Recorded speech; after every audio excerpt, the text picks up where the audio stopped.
Olá, dando sequência aos nossos estudos de literatura, hoje nós vamos falar, sobre um movimento literário muito importante, que é o modernismo.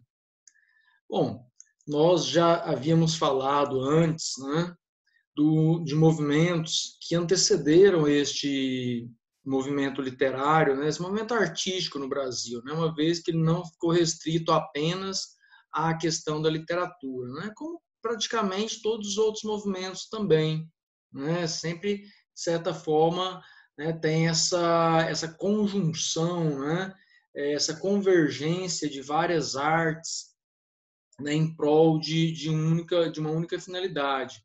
Então, falamos anteriormente, sobre o pré-modernismo, que vai acontecer aqui no Brasil, do início do século XX, até a data, o marco inicial do modernismo aqui no país. Tratamos também das vanguardas europeias, que também vão acontecer, nesses primeiros 30 anos aí do século XX, e que tem uma relevância muito grande, portanto, também para esse movimento moderno aqui no Brasil. Tá? Então, para que vocês possam acompanhar os estudos de literatura, eu separei alguns slides para vocês e peço que me acompanhem.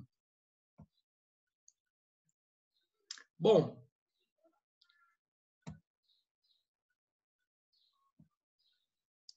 então, eu coloquei como título Modernismo no Brasil, as tendências de vanguarda, acontecidas na Europa, de certa forma aqui no Brasil, vão acontecer sob o nome de modernismo. É claro que salvaguarda as distinções. O modernismo daqui não tem pontos de contato com as vanguardas europeias, no entanto, não apresenta as mesmas características. Então, ao fundo aqui, eu coloquei algumas obras que são importantes aí para o modernismo, uma vez, como eu disse anteriormente, não ficou restrito ao aspecto da literatura. Nós temos ali um fragmento do quadro Abaporu, que vai influenciar depois os escritos literários do Oswald de Andrade, um autorretrato ali da Anita Malfatti, uma das principais pintoras aí do movimento. Tá?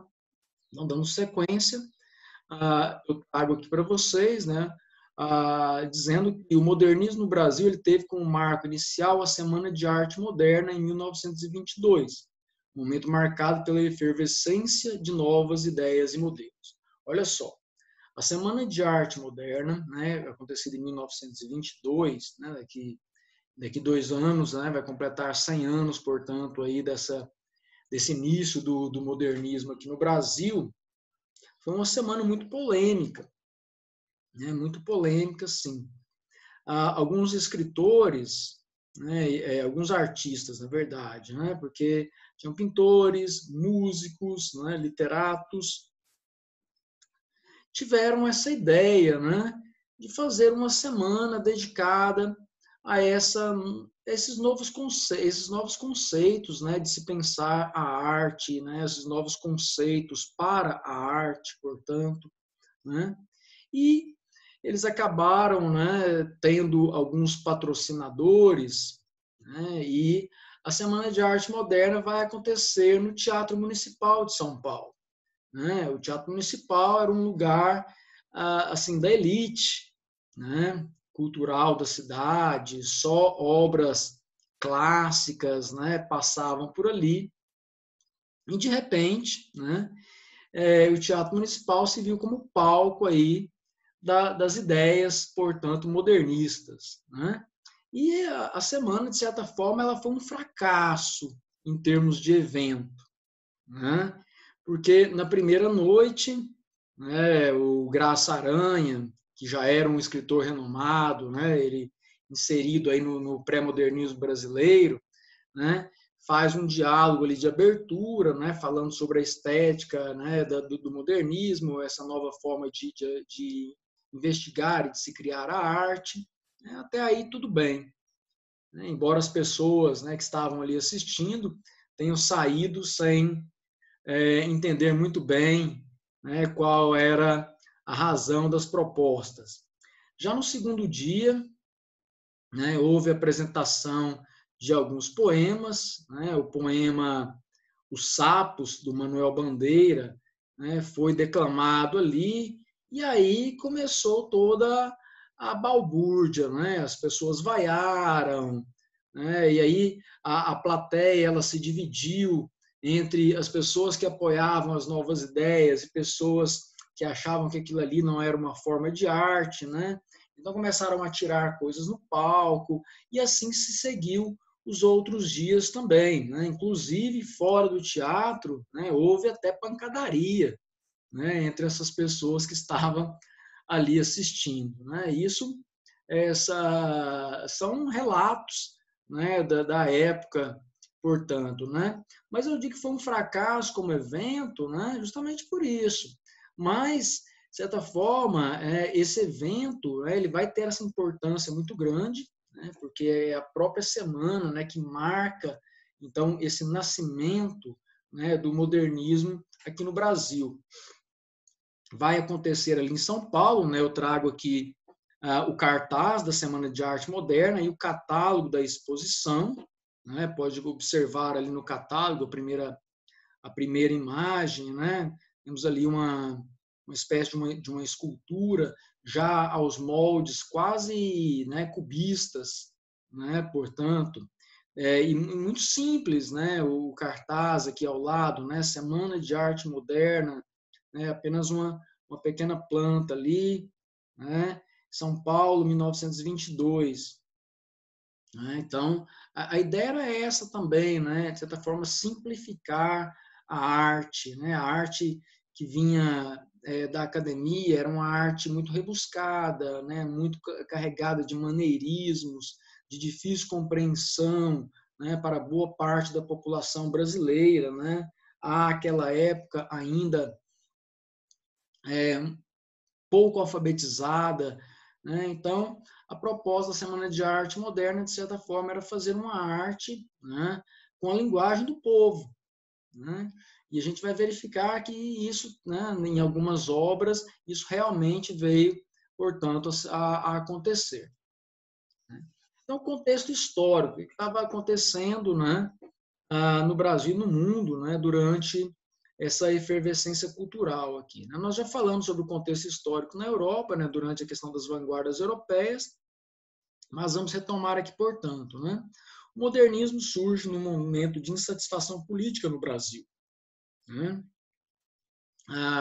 O Brasil tinha acabado de deixar de ser monarquia, né, para se tornar uma república, né, então uma república velha ainda, né, ainda muito ligada aos aspectos da aristocracia, né, sobretudo da questão das pessoas, né, que tinham dinheiro, né, ainda calcada ali na questão agrária, né, na produção de café, né, na produção cafeeira, né, também em alguns lugares, né, do Brasil aí ainda com a questão da cana de açúcar, né, pensar assim no Nordeste, né, Minas Gerais começa a despontar também nesse cenário político nacional. Né, então isso em decorrência do aumento da inflação que fazia aumentar a crise e propulsionava greves e protestos. Isso era algo novo, né, para o Brasil. A questão de greves e protestos, esses dois aspectos estão muito ligados à questão da própria industrialização da cidade de São Paulo. Né? A gente sabe que o entorno de São Paulo, ali, né, a região do ABC, né, Santo André, São Bernardo, né, São Caetano, são cidades praticamente envolvidas com a questão industrial. Né? E então as pessoas que foram trabalhar ali foram um dos primeiros lugares a se contestar, né, esse modelo capitalista de exploração. Né? E, portanto, né, o patronato não vai aceitar isso tranquilamente. Então, acaba se gerando, né, conflitos, né, e revoltas por toda a cidade. Já havíamos falado também sobre a questão da Primeira Guerra Mundial, né, que vai acontecer entre 1914 e 1918. Né, isso tem um reflexo muito grande para a sociedade brasileira, né, também. E assim, numa tentativa de reestruturar o país politicamente, e também o campo das artes, né? Como eu disse anteriormente, estimulado pelas vanguardas europeias, encontra-se a motivação para romper com o tradicionalismo. Assim como as vanguardas europeias, né, o primeiro momento do modernismo no Brasil, a ideia era romper, né, essa ruptura com a tradição, né, erigir, portanto, algo novo, né, experimental, né, antes não trabalhado. Então, foi a Semana de Arte Moderna que marca essa tentativa de mudança artística aqui no Brasil. Né. Algumas características do modernismo de uma maneira geral, né? Experimentação de formas e técnicas, né? Liberdade de criação, frequente engajamento social propondo reflexões sobre a vida humana e o progresso, interesse nas adaptações que o indivíduo sofre no mundo modificado, né, que se apresenta como um desafio à integridade das personagens na obra, valorização do cotidiano enquanto material para a produção de arte, uso de símbolos para representar as diversas camadas da realidade. Então, vamos por partes aqui, né? Quando diz respeito à experimentação de formas e técnicas, está ligado também à literatura, mas muitas vezes ligado à expressão artística pictórica, né, ou na escultura. Né, e isso também influência aí das vanguardas europeias. Né? Em termos de forma, a gente vai ver, por exemplo, alguns momentos, né, que o verso é abolido, né, dentro da poesia, né? O surgimento, né, dos chamados poemas relâmpago, né, e também dos poemas piada, né, isso obras aí do Oswald de Andrade. Né, os poemas relâmpago é aquele que, né, era muito rápido, muito dinâmico, né? A gente tinha toda aquela oratória, né, das formas tradicionais de poesia. De repente ele vem, né, e fala ali rapidamente, né, o que tem que dizer de uma maneira bem sucinta, né, bem sintetizada mesmo, conforme, né, os pensamentos ali da modernidade. Né, esses poemas piada, né, que de certa forma traz uma anedota, né, uma ironia, né, um certo sarcasmo, né, diante das questões sociais, né, diante da própria existência, né, do indivíduo. Então, uma liberdade total de criação. Né? Nada mais dentro dos padrões rigorosos de uma determinada escola literária. Né? Não utilização do soneto, né? Eles viam o soneto como uma forma clássica, portanto, ele não será utilizado aí nesse primeiro momento do modernismo. Né? Utilização dos versos livres, né? Dos versos brancos, sem uso de rimas. Né? Esse engajamento social, né? Muito pertinente aí para os autores do primeiro momento do modernismo também, né? Questionando, né, a própria existência, questionando a ideia do progresso, né, esse mito do progresso, que todo mundo vai se dar bem. Né? A gente sabe que o progresso ele não é para todos, né? Ele não chega para todas as pessoas. Por isso é um grande mito. Né? E São Paulo, né, no início do século XX, ali, de certa forma, vinha com essa proposta, né, de modernização, né, essa criação das indústrias, a chegada do automóvel, né, o aparecimento do cinema, do bonde elétrico. Né? Então, esse dinamismo, né, que também vai fazer parte aí do modernismo brasileiro. Né?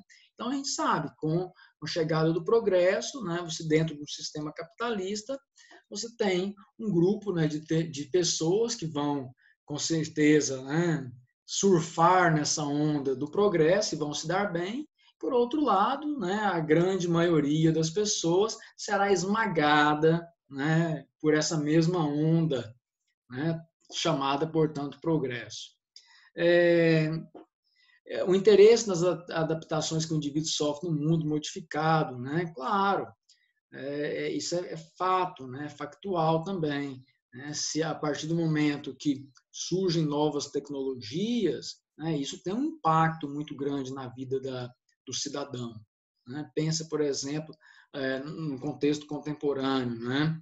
Algumas profissões, né, tendem a desaparecer, né, com a chegada dessas novas tecnologias. Isso também acontece ali no início do século XX e vai trazer, né, um impacto, portanto, para essas pessoas.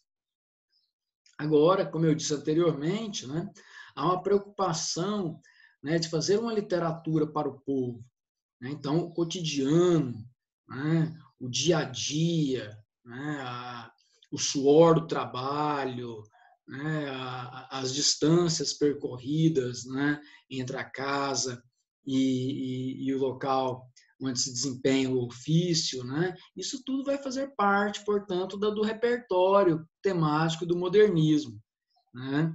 Não mais vai escolher um tema nobre, né, opulento para ser utilizado ali, né, dentro dos versos, né? Eu falo dos versos dentro da prosa também, né? Que esse primeiro momento vai ter tanto prosa quanto poesia, né? Mas a matéria-prima, portanto, será o dia a dia, o cotidiano, né, da sociedade. Uso de símbolos para representar as diversas camadas da realidade. Isso já sob influência ali do surrealismo.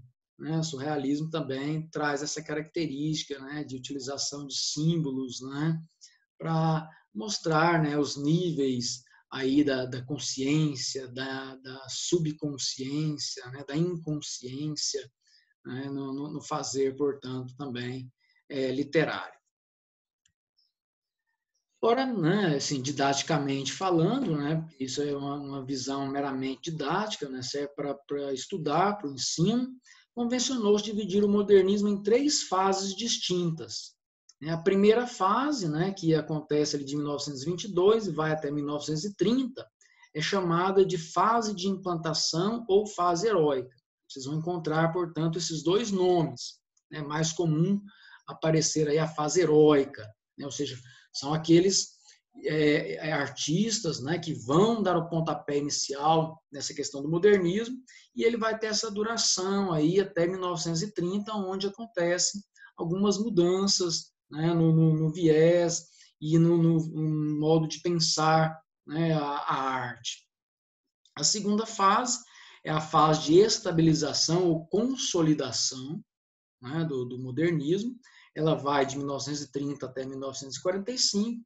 E a terceira fase é chamada de fase pós-modernista, né, que alguns autores, né, vão dizer que ela tem um início ali em 1945 e ela continua até os dias de hoje, né, por falta ali de um nome, né, mais característico para a questão artística, né, contemporânea. Embora, né, dentro de 1945 até hoje, aconteceu, né, dentro da literatura, pelo menos, alguns momentos que são pontuais, né, e que foram, né, bem modernos, também envolvendo a questão da experimentação, né, a gente vai falar isso mais numa outra oportunidade, sobre os movimentos concretistas, né, a poesia praxis, a poesia social, a poesia marginal, né, da década de 70, muito importante aí durante o período da ditadura militar, né? Então, isso aqui é só um ponto de vista mesmo didático, né, aceito pela maioria dos críticos literários. Então, dentro desse grupo inicial, né, do modernismo aqui no Brasil, a gente tem ali, né, o chamado grupo dos 5. Né? Então, esse grupo esteve composto pelos seguintes artistas: o Mário de Andrade, o Oswald de Andrade, não Oswald, é Oswald mesmo, como ele gostava de ser chamado, né? O Manuel Bandeira, né? Os 3 escritores, né? Os 2 primeiros, o Mário e o Oswald de Andrade, escreveu tanto prosa quanto poesia, né? A obra do Manuel Bandeira é quase 100% ali na questão da poesia, e a Tarsila do Amaral e a Anita Malfatti, que são pintoras, né, que também merecem destaque aí nesse primeiro momento do modernismo aqui no Brasil. Então, é importante lembrar que muitos artistas foram estudar na Europa, sobretudo em Paris, né, que era um centro irradiador cultural e artístico da época, e trouxeram inovações no campo das artes. Ainda que estivessem características, né, das vanguardas europeias, o evento buscava apresentar uma arte mais brasileira. Por esse motivo, a primeira fase modernista priorizou temas pautados no nacionalismo, portanto, na cultura e na identidade do Brasil. Olha só, né? Por isso acaba-se, né, também didaticamente, colocando aqueles escritores que vieram antes do modernismo como pré-modernistas, porque a preocupação deles era também trazer o Brasil, né, para a página dos livros, né? Não mais aquela literatura eurocêntrica, né? Mas esses, né, desses que eu citei aqui do grupo dos 5, talvez o Manuel Bandeira, né, não tenha feito tanto esse itinerário. Mas os demais, né, o Oswald, o Mário, a Tarsila e a Anita Malfatti, né, eles tinham, né, essa possibilidade, né, era de família burguesa, e então eles tinham essa possibilidade de ir até a Europa. Né? E ali eles acabaram tomando contato, né, com essas novas formas de pensar a arte que nós já abordamos como vanguardas europeias. E aí eles voltam para o Brasil, né, não no intuito de fazer uma mimese, né, uma imitação dessas vanguardas, né, mas, de certa forma, adaptar aquele pensamento, né, de vanguarda às questões brasileiras, às questões nacionais. Então, além do cotidiano, né, começar a frequentar, portanto, as páginas de literatura, vai também frequentar o típico homem nacional, né? O homem, né, brasileiro, o homem do povo, as lendas, né, as tradições orais, né? O Mário de Andrade, ele vai ser um grande estudioso dessas questões da oralidade, né? Do folclore, das lendas, né? Das histórias regionais, né? Então isso vai ser revestido, né? Por uma aura, portanto, de modernidade, né? E aí nós temos, por sua vez, uma obra muito original, né? Quando você pega, por exemplo, algo já existente, né? E que era pouco valorizado, né? A oralidade hoje é estudada, né? A literatura oral, né? Então hoje tem-se um interesse muito grande por ela, mas até então o que era considerado literatura era a literatura escrita, né? E o modernismo vai valorizar, portanto, essa questão da oralidade, né? Então você tem essas lendas, né? essas tradições orais aí, né, misturadas com essas ideias, né, de vanguarda. E aí nós temos, portanto, uma obra muito original, né? Nós falaremos das obras mais adiante, né, sobretudo enfocando aí a literatura do Mário de Andrade e do Oswald de Andrade, e isso vai ficar mais claro para todos nós. Uma importante característica desse período de afirmação nacional foi a disseminação de diversos grupos e manifestos, ou seja, né, tal qual aconteceu ali na Europa também, né, a questão dos manifestos, né, escritos, né, em que o autor propunha a discorrer, né, sobre as formas, sobre as propostas, sobre as formas de composição de determinado grupo literário. Além disso, né, a publicação de algumas revistas também auxiliaram na divulgação dos ideais modernistas. Então, dos grupos aí, né, que a gente pode destacar, primeiramente, né, o grupo Pau Brasil, né, que vai lançar também um manifesto, o Manifesto Pau Brasil, encabeçado ali pelo Oswald de Andrade. Né? Depois teremos aí o grupo Verde e Amarelo, né, ou a Escola da Anta, né, pegando ali um animal bem tipicamente brasileiro, né, do qual fazem parte, por exemplo, Plínio Salgado. Né? Plínio Salgado, a gente vai falar um pouco mais dele mais adiante, né, que também teve essa ligação aí, política, né, aos movimentos autoritários como o nazismo e o fascismo. Né? Isso vestindo sempre a camisa, né, verde e amarela. Qualquer semelhança com os aspectos ditatoriais da contemporaneidade não é mera coincidência. Né?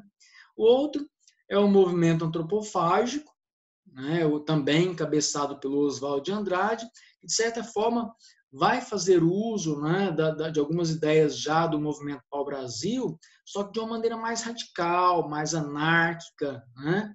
E algumas revistas, né, divulgadoras dos ideais modernistas, né? A principal delas foi a revista Claxon, né, que foi a grande divulgadora aí do modernismo, e a revista da antropofagia, né, que vai surgir ali em 1928 até 1929, durante esse período aí, né, em que a questão da antropofagia, né, esteve em voga dentro desse grupo de escritores. Mas o Oswald de Andrade, antes do movimento, né, acontecer, antes de 1922, ele já tinha um jornal chamado O Pirralho, né? Nesse jornal ele já abria espaço para publicações, né, que traziam, de certa forma, ali já alguns elementos que denunciavam, portanto, a vanguarda modernista. Aí algumas características desse primeiro momento do modernismo, tá? Da fase heróica, né, do movimento, que vai, portanto, de 1922 até 1930. Então, temos aí como características o nacionalismo crítico e ufanista, né? Embora seja ufanista, né, que louve os aspectos da pátria, mas sem tirar os olhos da questão e do aspecto crítico, né? Valorização do cotidiano, que nós já abordamos, resgate das raízes culturais brasileiras, com as lendas, né, com as tradições orais, né, com o folclore, né? Críticas à realidade brasileira, né, não poderia ser diferente, né, criticando esses aspectos agrários, a questão da política, né, café com leite, que vinha surgindo até então, né, a renovação da linguagem, né, a gente vai verificar que é uma linguagem, mesmo que na escrita, né, uma linguagem que vai imitar a fala cotidiana, a fala do povo, né, oposição forte às regras, né, rígidas do parnasianismo e do academicismo, né, experimentações estéticas, né, e a gente pode trazer essa ideia do poema pílula, do poema piada, do poema relâmpago, né, como renovação artística, ironia, sarcasmo e irreverência, né, a gente vai verificar obras aí como Ode ao Burguês, né, do Mário de Andrade, ou Os Sapos, do Manuel Bandeira, né, que são carregados aí de ironia, de sarcasmo, de reverência e até mesmo de uma certa violência, né, que vai consolidar-se através desse caráter anárquico, né, e destruidor. Né? Quando digo destruidor, destruidor da tradição, destruidor daquilo que já vinha sendo feito em termos de arte no Brasil há 400 anos, mais ou menos. Né? E o uso dos versos livres e dos versos brancos, portanto. Né? Os versos livres, aqueles que não têm uma contagem métrica, né? Um rigor métrico, e os versos brancos, aqueles que não possuem rima. Aí eu trago aqui, né, alguns escritores, né, importantes aí para escritores, né, e artistas importantes aí para esse primeiro momento do modernismo. Né? Então nós temos aí o Manuel Bandeira, né, escritor, professor, crítico de arte, historiador brasileiro. Né, de sua obra poética, vamos destacar aí A Cinza das Horas, que é um livro de 1917, né, ou seja, anterior ao movimento modernista, né, que vai ser escrito aí sobre a influência da Primeira Guerra Mundial. Né, aí eu coloquei, já deu um salto, né, grande aqui, né, a gente vai ter dele depois ali a Libertinagem, né, já de 1930, mas é a sua obra mais madura, né, de certa forma. E a Lírio de 50 Anos, que é de 1940, né, é um dos seus livros finais ali. Né. O Graça Aranha, que não necessariamente ele foi modernista, ele está inserido dentro do pré-modernismo brasileiro, né, tanto que a sua obra-prima, Canaã, é de 1902, né, mas ele teve a sua importância porque ele foi o único escritor já de renome, né, que quis participar da Semana de Arte Moderna. Outros escritores, o próprio Monteiro Lobato, né, foi convidado para participar da semana e ele não quis, ele desdenhou dessa nova forma de fazer arte, né? O Vitor Brecheret é um escultor ítalo-brasileiro, né? A sua obra mais conhecida é uma obra grande, né? Uma escultura, né? Muito grande, que fica na cidade de São Paulo, chamado Monumento às Bandeiras, de 1953. Né? É uma obra enorme mesmo, né? Eu falo de tamanho mesmo. Ela fica, se não me engano, não tenho muita certeza, a localização dela em São Paulo, né? Às vezes que eu já tive a oportunidade de passar, foi sempre muito rápido, assim, nunca não parei para ver, né? Mas é uma obra muito grande. O Plínio Salgado, como eu já disse anteriormente, né? Ele vai ser um escritor, político, jornalista brasileiro e fundador do movimento nacionalista radical denominado Ação Integralista Brasileira, ou simplesmente integralismo. Né? O integralismo é uma versão brasileira aí para as ideias fascistas e nazistas, né, da Europa. E a sua obra mais emblemática do período é O Estrangeiro, né, já publicada ali quase no finalzinho dessa primeira fase do modernismo brasileiro, né, em 1926. O Ronald de Carvalho, poeta e político brasileiro, publicou em 1922 Epigramas Irônicos e Sentimentais. Epigrama é um tipo de composição também muito curto, né? Também assim de poucos versos, né? E já traz o nome ali, né? já em si dizendo que são irônicos. Né? O Guilherme de Almeida, né? Não coloquei em destaque aqui, o Guilherme de Almeida, embora ele, né, publicar ali em 1922, ele vai aparecer também muito fortemente na segunda geração. Tá? O Sérgio Milliet, né, que foi um dos patrocinadores aí, dos que correram atrás, né, para que a Semana de Arte Moderna fosse realizada, né? É um escritor, pintor e crítico de arte brasileiro, publicou em 27 a obra Poemas Análogos. O Heitor Villa-Lobos, né, um músico, né, hoje muito conhecido, reconhecido internacionalmente, maestro e compositor brasileiro. Villa-Lobos é considerado o maior expoente da música moderna no Brasil. Suas composições com traços modernos destacam-se Amazonas e o Irapuru. Né?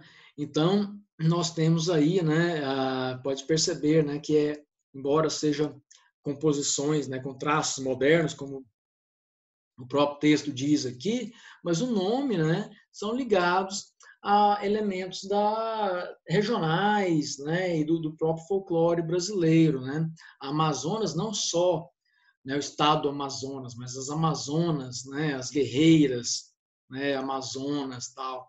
E o Irapuru é um pássaro, né, de canto belíssimo, que também situa-se nessa região. Aí logo aqui adiante tem o Cassiano Ricardo, né, escritor e jornalista brasileiro. Sua obra destaca-se o poema indianista e nacionalista, publicado em 1928, Martim Sererê. Né? Então, mais uma vez, aí buscando esses traços de nacionalidade, né, essa alusão àquilo que é genuinamente nacional, né, ou brasileiro. Temos aí o Tasso de Almeida, escritor, jornalista e advogado brasileiro, colaborou na revista Claxo, né, onde publicou diversos poemas. Né? Já no finalzinho, aí, em 1987, né, foi publicada uma seleção de poemas na sua obra, né, Túnel e Poesia Modernista, de 1922 a 23, ou seja, uma recolha, né, uma compilação das obras, né, esparsas, né, do Tasso de Almeida, que acabou, essas obras ficaram, né, meio soltas, meio vagas, né, lançadas aí nas revistas, tal. Depois houve uma recolha desses poemas, né, e eles foram editados, portanto, em livro, né, sob esse título aí, né, Túnel e Poesia Modernista, de 1922 e 23. Aqui nós temos um pintor, né, famoso, né, o Di Cavalcanti, pintor brasileiro, considerado um dos mais importantes representantes da primeira fase modernista. Foi ilustrador da capa do catálogo Semana de Arte Moderna, né, que eu já mostrei lá no início para vocês, né, destacando-se a sua obra Pierrot. Olha aí, uma ligação forte com a questão do carnaval. Né? A gente vai perceber nas obras do primeiro momento do modernismo, né, essa ligação forte com a questão do carnaval, né, como a própria identidade nacional, né, embora haja carnaval em outros lugares do mundo, né, é no Brasil que o carnaval tomou essa dimensão, né, tornou-se essa festa popular esperada o ano todo em alguns lugares, né. Então tem essa importância aí como uma questão identitária nacional, né. O Lazar Segal, né, embora ele não tenha nascido no Brasil, né, ele nasceu na Lituânia e mudou-se para o Brasil em 1923. Né. Foi pintor e escultor de influência expressionista, né, sendo suas obras mais representativas o retrato de Mário de Andrade, ele faz um retrato do escritor Mário de Andrade e um autorretrato seu também. Né. Se tiver oportunidade, procurar isso aí na internet, é bom conhecer também, né? O Alcântara Machado é um escritor interessante, né? Jornalista e político, né? Também destaca-se a sua coletânea de contos intitulada Brás, Bexiga e Barra Funda, publicada em 1927. Esse livro, Brás, Bexiga e Barra Funda, começa pelo título, né? O título é uma referência a 3 bairros da cidade de São Paulo, né? Bairros que foram, de certa forma, colonizados, né? Ou colônias de imigrantes italianos. Né? Nessa obra do Alcântara Machado, isso vai ficar muito claro. Né? Embora ele não fosse, né, italiano, nem tivesse ligação parental, né, com italianos, né, essa questão da imigração foi muito importante para a cidade de São Paulo, né, no início do século XX. Né? Imigrantes fugindo da Primeira Guerra Mundial acabaram por desembarcar no Brasil, né, trazendo consigo, né, claro, sua experiência, seus conhecimentos, né, a sua língua, né, e vai, né, influenciar aí o Alcântara Machado na escrita desse livro. Né, em alguns contos, a gente percebe até uma mistura, né, da língua portuguesa com o italiano, né, o que depois ficou chamado aí, vulgarmente de português macarrônico, né, que é essa mistura, né, ali desses 2 idiomas, né, numa confluência de um idioma totalmente original, novo, né, alegre.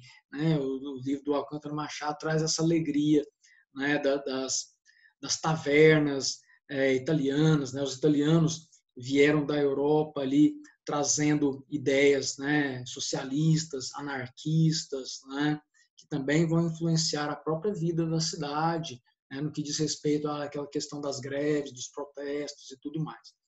Nós temos aí o Vicente do Rego Monteiro, né, poeta, pintor e escultor brasileiro. Dentre suas obras tem Manioca, né, o nascimento de Mani, né, manioca, depois, né, acabou se tornando mandioca, né, é uma lenda, né, indígena sobre o aparecimento desse tubérculo, né, e a crucifixação, né, de 1922 também, né, ambas as obras aí, né, uma anterior à Semana de Arte Moderna, uma já dentro dessa semana. Tá? Então, nós encerramos por aqui, né, no que diz respeito a esse primeiro momento, né, da Semana de Arte Moderna, nesse primeiro momento modernista. Né. Numa outra oportunidade, nós vamos falar um pouco mais sobre os autores, né, e sobre as obras da primeira geração modernista aqui no Brasil. Tá? Sem mais para o presente momento, me despeço e até mais.